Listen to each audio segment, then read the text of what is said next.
IMEI code छा आहे? Full form international manufacturers mobile equipment identity.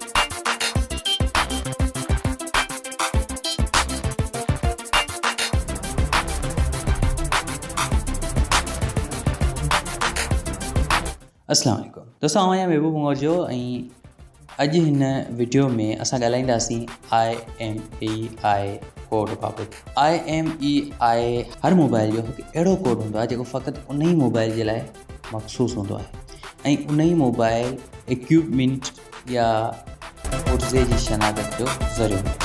न फ़क़ति मोबाइल फ़ोन पर उहे सभई डिवाइसिस जिन में सिम कार्ड लॻी सघे, उन्हनि खे कंपनी पारां हिकु सुञाणप कोड ॾिनो वेंदो आहे जेको तव्हां पंहिंजे मोबाइल जे दॿे ते ॾिसी सघो था या वरी पंहिंजे मोबाइल जे डायल पैड में वञी *#06# मिलाए ॾिसी सघो था।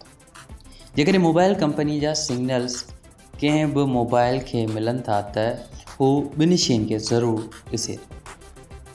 हिकु त सिम जो मख़सूसु इलेक्ट्रॉनिक कोड, ॿियो वरी मोबाइल जो मख़सूसु कोड यानी IMEI कोड, जंहिंजे ज़रिए मोबाइल जे पुर्ज़े जी शनाख़त थिए थी।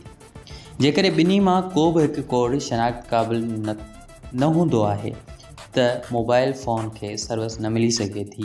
मोबाइल जे उन ई कोड जी मदद सां असांजो फ़ोन दुनिया में किथे बि सुञातो वञे थो।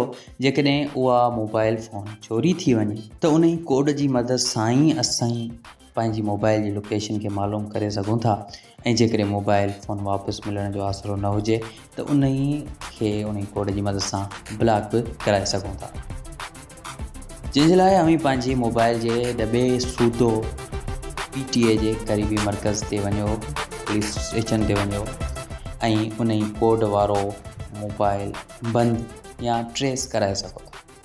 तो दोस्तों, ही हुई अॼु जी नंढड़ी मालूमाती वीडियो। उम्मीद आहे तव्हांखे ज़रूरु पसंदि आई हूंदी। वधीक वीडियो जे लाइ मुंहिंजे चैनल खे सब्सक्राइब करे नीचे निशान ते क्लिक करे ऑल ते क्लिक करे छॾियो। को बि सवाल आहे कमेंट में लिखो। हिन वीडियो खे अञा ताईं तव्हां लाइक न कयो त लाइक करे घटि में घटि यार अॼु हिकिड़े दोस्त सां शेयर ज़रूरु कयो।